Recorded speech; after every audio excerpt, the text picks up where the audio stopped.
So the next point is what the lower self is not.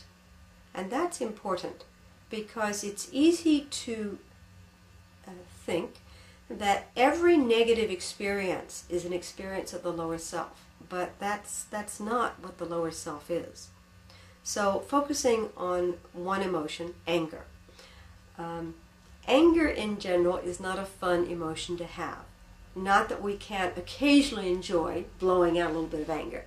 But in general, anger is anger because we are unhappy. It is a visceral, it's almost a defensive emotion, and it is designed to stop something from happening, to bark. It is the human equivalent of barking. To stop someone from doing something, to draw attention to stop the energy in a room. So that when we speak up in anger, people naturally turn around, stop talking, and wonder what's going on. Unless, of course, there is so much anger in the room that our voice is not the only one. Anger is not inherently an act of the lower self. Anger is not related to evil. Anger simply is. But anger is also not inherently righteous. You can be angry for no good reason. You can be angry because your toy got taken away. You can be angry because you weren't prepared to share and now you're worried, and your worry has made you feel threatened, so you bark back in distress. So anger just is. It's an indication that something is wrong, that something needs to change, that movement needs to happen or action needs to happen. That's all it is. It's a signal. Now, when anger is repressed and we're not allowed to express it, that's where we get in trouble. Because the repressed anger doesn't go away. And what it does, if you can think of it like an emotion being like a small animal, and if it's allowed to just be who it is and do what it needs to do, and it's done, and then it comes back and sits down and waits for another opportunity or another situation to express what it needs to express. So I'm imagining a whole bunch of white mice in front of me, and like a bunch of little bells, and each white mouse contains a different emotion. And when it's time for anger to express itself, the anger mouse expresses anger. And when that's done and the action generates the action that it needs to generate, it stops something, it moves something, it addresses something, then the little mouse comes back and just sits down and waits until the next time anger is appropriate. But if you, in effect, repress that anger, emotions don't go away just because you don't express them. In fact, what happens is as if that little animal, that little piece of anger, gets even angrier. Because now it has the original event, but it also has not being able to express itself. And it goes underground. It holds the energy in, and the energy gets more dense and to some extent more powerful because it's condensed. You've got a little mushroom cloud that's being held in.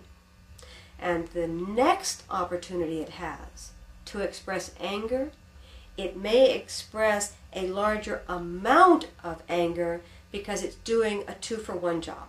It's expressing anger over 2 situations, but it only has 1 event to express it at. Imagine that happening 50, 100, 1,000 times. We're not computers. We don't keep track of all this stuff.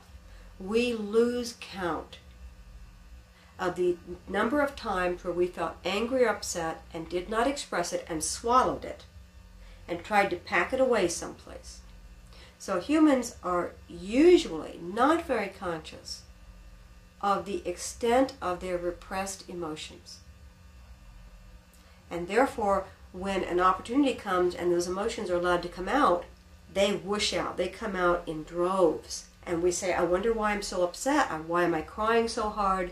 Why am I so angry? Why am I giddy with happiness when it was only a joke? Well, part of that is because we had other moments of anger or sadness or joy that had to be held back. And they're like little kids, let's go out and play. And they jump out and they put more energy into the event where they're allowed to express themselves than the situation actually calls for. That's one of the ways we distinguish between a feeling and an emotion or emotional reaction. So an example of that is if I'm angry, if somebody steps on my foot and I feel pain and I say, get off my foot, and they get off my foot, I'm done. Imagine if I was under a social situation where I could not express my irritation or fear of physical harm because I was subordinate to the people in the room. And they jostled me and stepped on my feet and nudged, and I felt twinges of pain or threats of pain or discomfort all day long, and I wasn't allowed to express it.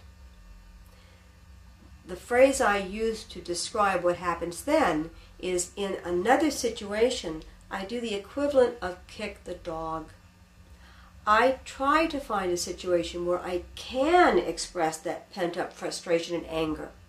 And when I get that opportunity, all that frustration and all that anger goes pouring out in that opportunity. What does this have to do with the lower self? When we do that, we are in effect acting out some negativity. It's not just a matter of a pent-up set of emotions. We have feelings about not being able to express ourselves in the appropriate circumstance.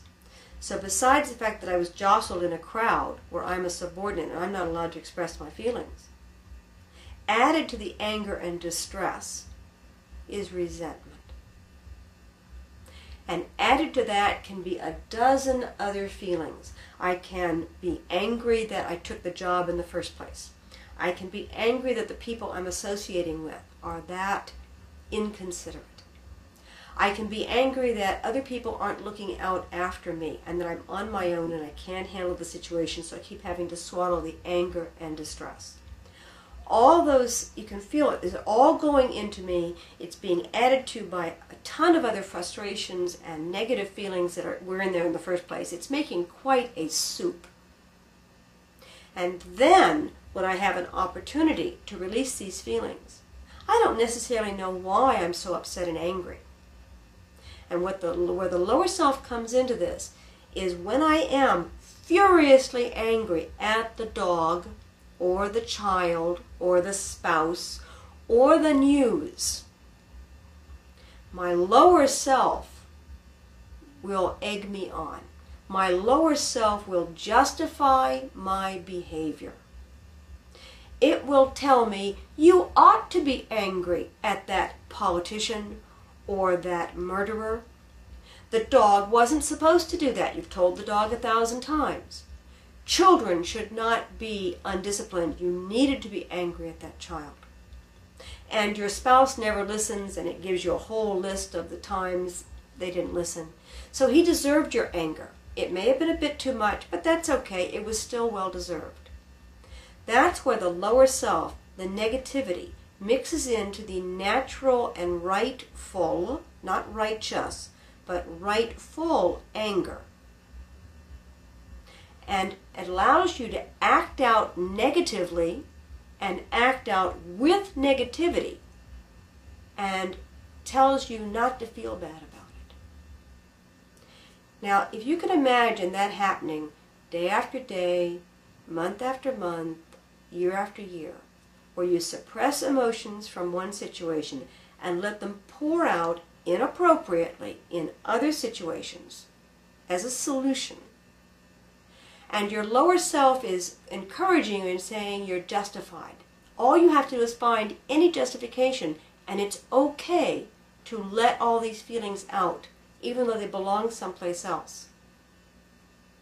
This is how good people, caring, decent people, wind up creating negative, bad habits where they act out inappropriately, and they actually don't see it that way.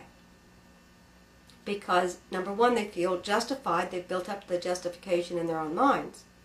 And secondly, they're not completely aware of where all these feelings have come from. So when the cause, the thing strikes a match or lights the tinder that seems appropriate, it seems like that was the situation that generated those feelings. But it only generated a few feelings, and it caught the rest of the feelings that you were repressing.